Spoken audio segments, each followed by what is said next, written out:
بسم اللہ الرحمن الرحیم۔ السلام علیکم اسلامک 7 چینل کے ناظرین، اللہ تعالیٰ آپ کو اپنی حفظ و امان میں رکھے اور اپنی رحمتوں کا سایہ ہمیشہ آپ پر قائم رکھے۔ سورۃ البروج میں اللہ نے اصحاب الاخدود یعنی خندقوں والوں کا ذکر فرمایا ہے۔ بہت عرصہ پہلے کی بات ہے کہ ایک ظالم بادشاہ تھا جس نے اللہ پر ایمان لانے والے لوگوں کو آگ کی خندقوں میں جلایا۔ اس واقعہ کو بیان کر کے ایمان والوں کو کافروں کے ظلم و ستم پر صبر کرنے اور توحید پر قائم رہنے کی تلقین کی گئی ہے۔ یہ واقعہ حدیث کی مشہور کتاب صحیح مسلم کی ایک حدیث مبارکہ میں تفصیل سے بیان کیا گیا ہے۔ پہلے زمانہ میں ایک بادشاہ تھا جس کے پاس ایک جادوگر تھا۔ جب جادوگر بوڑھا ہو گیا تو اس نے بادشاہ سے درخواست کی کہ مجھے ایک لڑکا دے دیجیے جو مجھ سے جادو سیکھ لے۔ بادشاہ نے ایک لڑکا مقرر کر دیا جو اس سے جادو سیکھنے لگا۔ اس لڑکے اور جادوگر کے گھر کے راستے میں ایک عبادت گزار عیسائی راہب رہتا تھا۔ لڑکے نے جب اس کی باتیں سنی تو اس سے متاثر ہو گیا اور اس کے پاس جا کر اللہ کے دین کا علم سیکھنے لگا۔ لڑکا اس سوچ میں تھا کہ جادوگر اور عیسائی راہب میں سے کون سچا ہے اور کس کی باتیں ماننی چاہیے۔ اتفاق سے ایک دن ایسا ہوا کہ جب وہ لڑکا راہب کے پاس سے جادوگر کے پاس جانے کے لیے نکلا تو اس نے دیکھا ایک بہت بڑا جانور لوگوں کے راستے میں آ کر کھڑا ہو گیا ہے، جس سے لوگوں کی آمد و رفت رک گئی ہے۔ یہ منظر دیکھ کر لڑکے نے سوچا یہ موقع اچھا ہے کہ اس بات کی تصدیق کر لی جائے کہ جادوگر کا مذہب سچا ہے یا عیسائی راہب کا۔ اس نے ایک پتھر اٹھایا اور اللہ سے دعا کی کہ اگر راہب کا مذہب سچا ہے تو یہ جانور مر جائے ورنہ نہ مرے۔ یہ کہہ کر اس نے پتھر مارا تو وہ جانور فوراً مر گیا۔ لوگوں نے یہ دیکھ کر لڑکے کے علم کا اعتراف کر لیا۔ یوں وہ لڑکا اللہ کی عطا کردہ صلاحیت سے اندھوں اور کوہڑ کے مریضوں کا علاج کرنے لگا۔ ایک دن ایک نابینا شخص اس کے پاس آیا اور کہنے لگا اگر تم اپنے اسی علم کے ذریعے میری آنکھوں کی روشنی واپس لے آؤ تو میں تمہیں اپنی ساری دولت دے دوں گا۔ لڑکے نے جواب دیا مجھے آپ سے کوئی انعام نہیں چاہیے، یہ علم تو اللہ کی طرف سے ہے۔ ہاں اگر آپ کی بینائی واپس آ گئی تو کیا آپ اللہ پر ایمان لے آئیں گے؟ اس شخص نے کہا جی ہاں۔ چنانچہ لڑکے نے اللہ سے ان کے لیے دعا کی اور اللہ نے اس شخص کی بینائی واپس دے دی تو وہ ایمان لے آیا۔ جب بادشاہ کو اس بات کی خبر ہوئی تو اس نے راہب لڑکے اور نابینا شخص کو اپنے دربار میں بلوا کر کہا کیا میرے علاوہ بھی تمہارا کوئی رب ہے؟ انہوں نے کہا اللہ ہی ہم سب کا رب ہے۔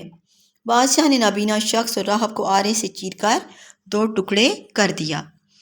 لڑکے کو قتل کرنے کے لیے بادشاہ نے اپنی فوج کے ایک دستے کو حکم دیا اسے پہاڑ کی چوٹی پر لے جاؤ، پھر لڑکے سے اللہ کا دین چھوڑنے کو کہنا، اگر وہ چھوڑ دے تو ٹھیک ہے ورنہ دھکا دے دینا تاکہ وہ نیچے گر کر مر جائے۔ فوجی اس لڑکے کو پہاڑ کی چوٹی پر لے گئے۔ لڑکے نے اللہ سے دعا کی اے اللہ تو جس طرح چاہے مجھے ان سے بچا لے۔ اللہ نے پہاڑ پر زلزلہ طاری کر دیا۔ وہ ساری فوج جو اس کو مارنے گئی تھی خود گر کر مر گئی۔ وہ لڑکا صحیح سلامت دوبارہ بادشاہ کے دربار میں پہنچ گیا۔ بادشاہ نے پوچھا میرے فوجی کہاں ہیں؟ اس نے جواب دیا ان سب کو میرے رب نے مار ڈالا اور مجھے بچا لیا۔ بادشاہ نے پھر دوسرے دستے کو حکم دیا اسے سمندر میں لے جاؤ، جب سمندر کے درمیان میں پہنچو تو اسے اللہ کا دین چھوڑنے کو کہنا، اگر وہ چھوڑ دے تو ٹھیک ہے ورنہ اسے سمندر میں پھینک دینا۔ فوجی اسے لے گئے۔ جب سمندر کے درمیان میں پہنچے تو اس لڑکے نے پھر اللہ سے دعا کی اے اللہ تو جس طرح چاہے مجھے ان سے بچا لے۔ اللہ نے ساری فوج کو غرق کر دیا اور اس لڑکے کو پھر بچا لیا۔ وہ دوبارہ بادشاہ کے دربار میں پہنچا۔ بادشاہ نے پوچھا میرے فوجی کہاں ہیں؟ لڑکے نے جواب دیا ان سب کو میرے رب نے مار ڈالا اور مجھے بچا لیا۔ اس طرح بادشاہ کو معلوم ہو گیا کہ وہ لڑکے کو قتل کرنا اس کے بس میں نہیں۔ جب بادشاہ کی لڑکے کو قتل کرنے کی ساری کوششیں ناکام ہو گئیں تو بالآخر لڑکے نے بادشاہ سے کہا اگر تم مجھے مارنا ہی چاہتے ہو تو ایک بہت بڑے میدان میں تمام لوگوں کو جمع کرو، پھر میرے ترکش میں سے ایک تیر نکال کر میری کمان میں لگاؤ، پھر یہ کلمات بسم اللہ رب ھذا الغلام، میں اس لڑکے کے رب اللہ کے نام کے ساتھ تیر چلاتا ہوں، پڑھ کر مجھ پر تیر پھینکو تو میں مر جاؤں گا۔